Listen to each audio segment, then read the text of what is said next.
નમસ્તે વિદ્યાર્થી મિત્રો, આજે આપણે ટ્રાન્સફોર્મરનો important topic parallel operation of three phase transformer જોવાના છીએ. Parallel operation of three phase ટ્રાન્સફોર્મરમાં બે ટાઈપના સવાલ પૂછાઈ શકે છે. પહેલું છે કે એની નેસેસિટી શું છે, નેસેસિટી ઓફ પેરેલલ ઓપરેશન. ઘણીવાર સ્ટુડન્ટ આ બે ટોપિક વચ્ચે કન્ફ્યુઝન કરતા હોય છે. જેમ કે પૂછાય કે નેસેસિટી શું છે. નેસેસિટી એટલે તમારે શા માટે પેરેલલ ઓપરેશન કરવું પડે છે, અને બીજું હોય છે નેસેસરી કન્ડિશન, એટલે કે જો પેરેલલ કનેક્શન કરો છો તો તમારે કઈ વાતોનું ધ્યાન રાખવું પડે. તો જ્યારે તમને નેસેસરી કન્ડિશન કીધું હોય ત્યારે તમારે કઈ વાતોનું ધ્યાન રાખવું જોઈએ એ લખવાનું હોય છે, અને નેસેસિટી કીધું હોય ત્યારે આપણે શું કામ પેરેલલ ઓપરેશન કરવું છે એ આપણે લખવાનું હોય છે. તો પહેલા તો parallel operation of three phase transformer સમજી લઈએ કે જ્યારે એક કરતાં વધારે ટ્રાન્સફોર્મરને તમારે તમે પેરેલલમાં જોડો છો એને આપણે કહીએ છીએ parallel operation of three phase transformer. આના માટે આની જરૂરિયાત શું કામ પડી? સપોઝ મારી પાસે 50 kVA નું એક ટ્રાન્સફોર્મર છે, જેનાથી એક સોસાયટીની અંદર જ્યારે સોસાયટી એસ્ટાબ્લિશ થઈ ત્યારે હું લોડ પ્રોવાઈડ કરી રહ્યો છું. તો સોસાયટી નવી છે તો એની અંદર અત્યારે લોડ સપોઝ 25 કિલોવોટ જ છે. બરાબર, આપણે માનીએ છીએ કે ફેક્ટર હોય છે એ યુનિટી હોય છે, અને આપણે એવું માની શકીએ કે 50 કિલોવોટ એ કેપેસિટી છે આ ટ્રાન્સફોર્મરની. શરૂઆતમાં સોસાયટીમાં ઓછા માણસો રહે છે, લોડ ઓછો છે, તો 25 કિલોવોટ ડિમાન્ડ છે. તમારી કેપેસિટી 50 કિલોવોટની છે, તો આ વખતે એક ટ્રાન્સફોર્મરથી તમારું કામ થઈ જાય છે. ધીરે ધીરે સોસાયટીમાં નવા માણસો રહેવા આવતા જાય છે અને લોડ વધતો જાય છે. લોડ વધીને 50 કિલોવોટ થઈ ગયો તો પણ તમારે ટ્રાન્સફોર્મર બદલવાની જરૂર નથી, જેટલી કેપેસિટી છે એટલી ઇનફ છે. પણ હવે ધારો કે 70 કિલોવોટનો લોડ થઈ ગયો છે, તો આ ટ્રાન્સફોર્મર ઓવરલોડમાં જતું રહેશે. એના માટે તમારી પાસે બે ઓપ્શન છે કે અથવા તમે 50 kVA ના ટ્રાન્સફોર્મરને રિપ્લેસ કરો 100 kVA થી. તો આમાં થશે શું કે 100 kVA નું ટ્રાન્સફોર્મર આવી ગયો, પાવર ફેક્ટર યુનિટી છે એટલે એની કેપેસિટી થઈ જશે 100 કિલોવોટ પ્રોવાઈડ કરવાની. તમારી જરૂરિયાત ખાલી કેટલી છે? 70 કિલોવોટની. બધું બરાબર છે. પ્રોબ્લેમ ક્યાં થાય છે કે જો આ 100 kVA નું ટ્રાન્સફોર્મર બગડી ગયું તો શું થશે? તમારે આખું 100 kVA નું ટ્રાન્સફોર્મર નવું નાખવું પડશે. એટલે કે સ્ટેન્ડ બાય મોડમાં તમારે 100 kVA નું ટ્રાન્સફોર્મર નાખવું પડશે, અને 100 kVA તમે વાપરી રહ્યા છો. તો તમારો જે કોસ્ટ છે રિઝર્વ રાખવા માટે, પાવર સપ્લાય રિઝર્વની, એ પણ ખૂબ વધી જશે. એની જગ્યાએ જો હું બીજું 50 kVA નું ટ્રાન્સફોર્મર લઈ લઉં અને બંનેને પેરેલલમાં કનેક્ટ કરી દઉં તો શું થશે? તો મારો જે 70 કિલોવોટનો લોડ છે હવે એકની જગ્યાએ બે ટ્રાન્સફોર્મર પ્રોવાઈડ કરશે. અને ધારો કે કોઈ એક ટ્રાન્સફોર્મરમાં ફોલ્ટ આવ્યો તો તમે એને દૂર કરી અને બીજા ટ્રાન્સફોર્મરથી એટલીસ્ટ 50 કિલોવોટ લોડ તો ચાલુ રાખી શકશો.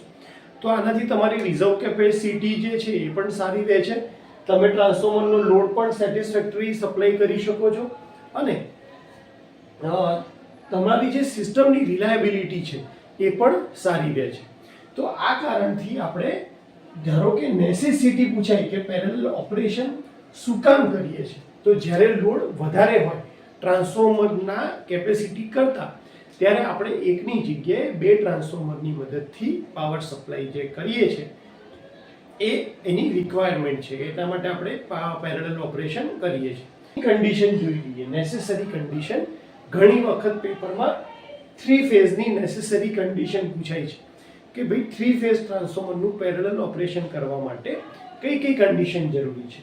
તો સૌથી પહેલી, જ્યારે પેરેલલ ઓપરેશન શબ્દ સાંભળો ત્યારે તમારા દિમાગમાં એક પિક્ચર આવવું જોઈએ કે ભાઈ તમારો જે સપ્લાય છે એમાં બે ટ્રાન્સફોર્મર આપણે પેરેલલમાં કનેક્ટ કર્યા છે. સૌથી પહેલું, બંને ટ્રાન્સફોર્મરનું શું સેમ હોવું જોઈએ? તો કે પોલારિટી બંનેની સેમ હોવી જોઈએ. તમે પોલારિટી ટેસ્ટ તમને ખ્યાલ હોય તો આપણે સેકન્ડરી સાઈડના લૂપમાં એવી રીતે સેટ કરીએ છીએ જેથી કરીને વોલ્ટેજ સેકન્ડરીનો કેટલો થાય? 0 થાય.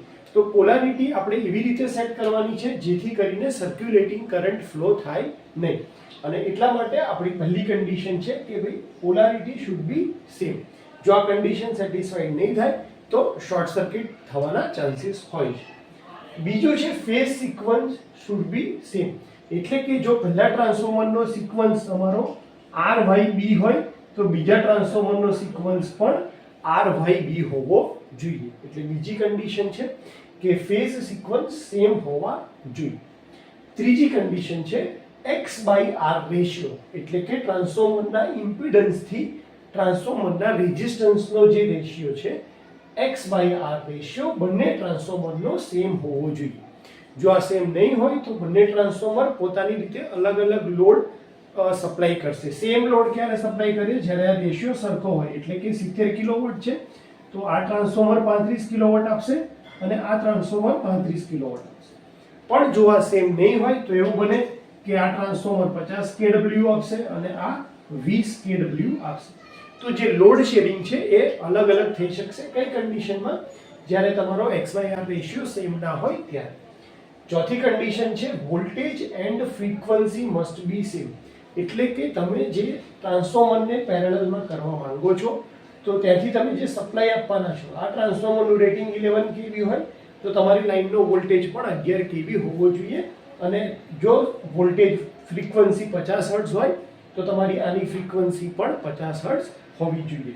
તો જે તમારા ટ્રાન્સફોર્મર પેરેલલમાં તમે જોડવાના છો એનો સપ્લાય વોલ્ટેજ અને ફ્રીક્વન્સી ટ્રાન્સફોર્મર સાથે, ગ્રીડની ફ્રીક્વન્સી અને વોલ્ટેજ ટ્રાન્સફોર્મર સાથે મેચ થવા જોઈએ.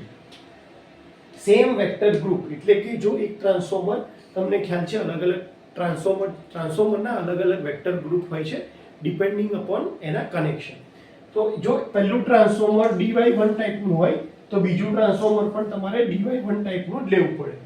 અથવા તો જો પહેલું ટ્રાન્સફોર્મર YD1 ટાઈપનું હોય તો તમારે બીજું ટ્રાન્સફોર્મર પણ YD1 નું જ લેવું પડે. વેક્ટર ગ્રુપ શું રિપ્રેઝેન્ટ કરે છે? તો કે સેકન્ડરી સાઇડમાં જે વોલ્ટેજ છે કેટલા ડિગ્રી ફેઝ શિફ્ટ થાય છે એ આપણને ખબર પડે છે. અને એટલા માટે જો આ ફેઝ શિફ્ટ સરખી ના હોય તો સર્ક્યુલેટિંગ કરંટ ફ્લો થવાનો ચાન્સ રહે છે. અને એટલા માટે પેરેલલ ઓપરેશન વખતે બંને ટ્રાન્સફોર્મરના વેક્ટર ગ્રુપ સેમ હોવા જોઈએ. અને છેલ્લી કન્ડિશન છે વોલ્ટેજ રેશિયો બંને ટ્રાન્સફોર્મરનો, એટલે કે જે આપણે V1 કહીએ છીએ એ જે વોલ્ટેજ રેશિયો છે એ હંમેશા સરખો રહેવો જોઈએ. કયા? બંને ટ્રાન્સફોર્મરમાં. તો આ હતું parallel operation of 3 phase transformer. Thank you.